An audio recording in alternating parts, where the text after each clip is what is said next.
Today, we're going to talk to Leigh Jasheway, who for 28 years has been a stand-up comic. Leigh, thank you for being with us today, and welcome to my kitchen. So, how did you get started in this, and why? What's the why? So first of all, thank you for inviting me into your kitchen. It's lovely back there. So the how I got involved in comedy is I was running a wellness program at the University of Texas Houston Health Science Center. And I was getting bored because, wellness programming is basically get more exercise, eat a variety of foods in moderation, don't smoke. It's the same messages, and I'd been doing it for 10 years and I was bored. So I was looking for a way to spice that up, to use kitchen lingo.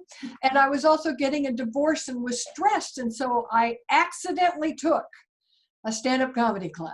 I just randomly picked something because I didn't trust myself, because I was not a funny person at all.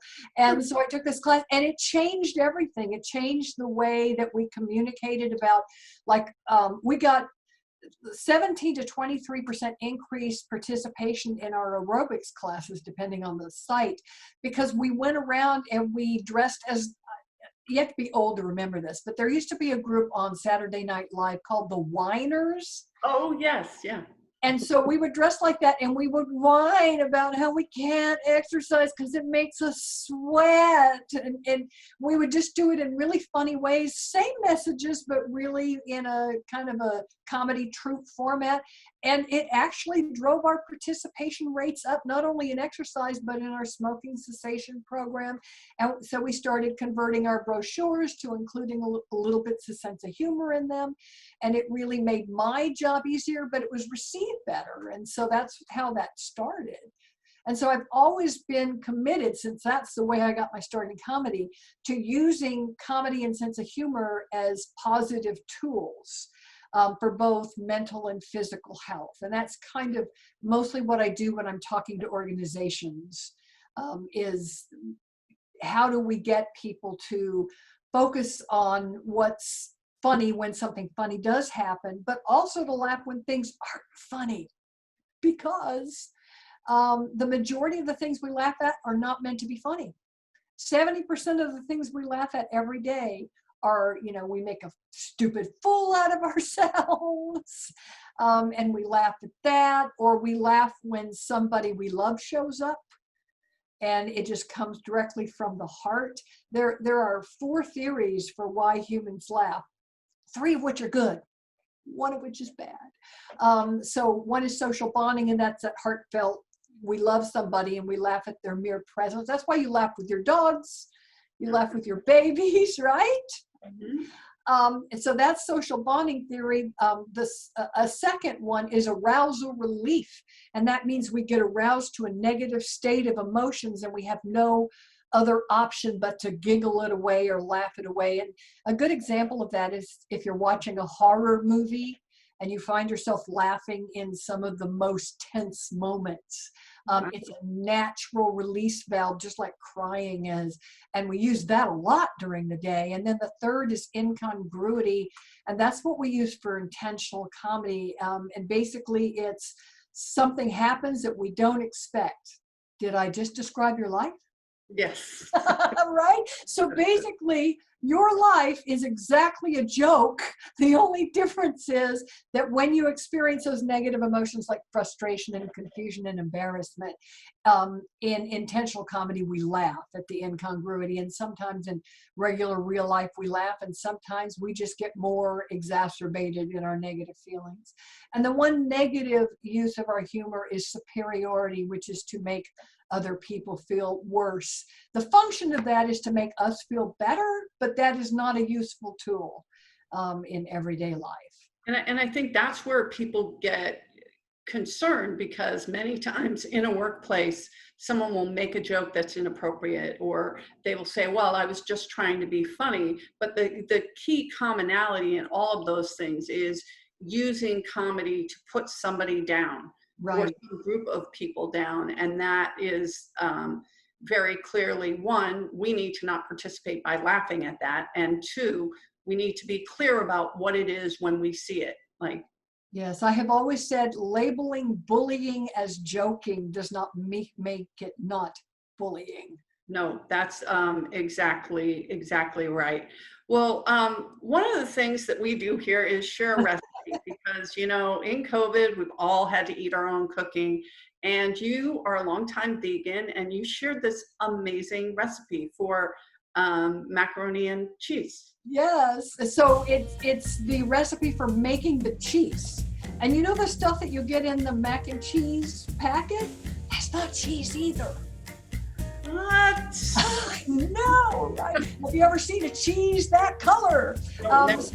So basically, this allows you to make the powder in advance, and it's based on nutritional yeast. So nutritional yeast, for people who are not vegans, is not yeast.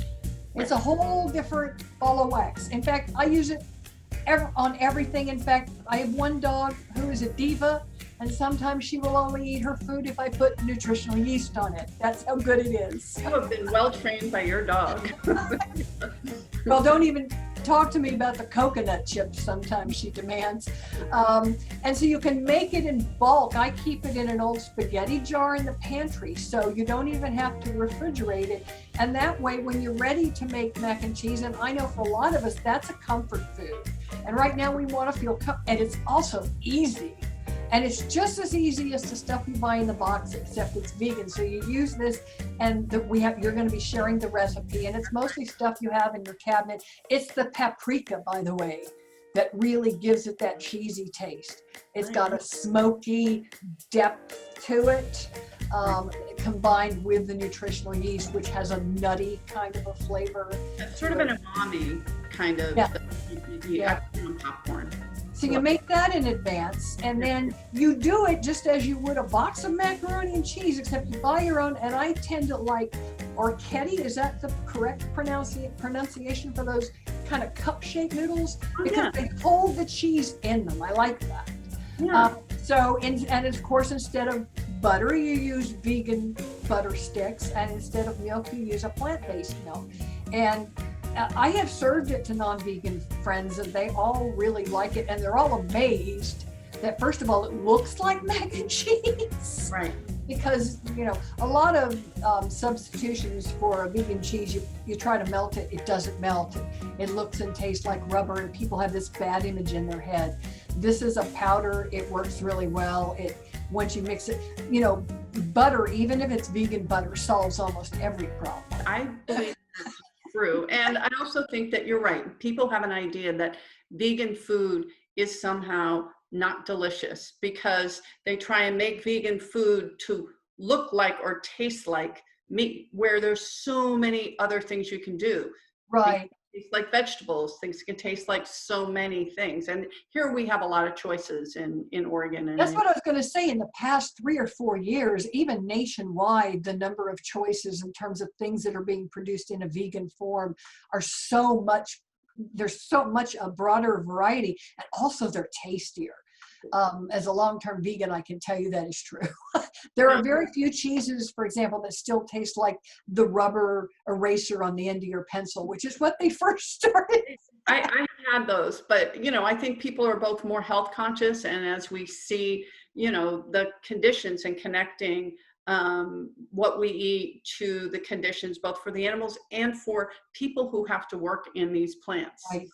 I think people are just being more conscious about their choices. So thank you for sharing that. I really appreciate it.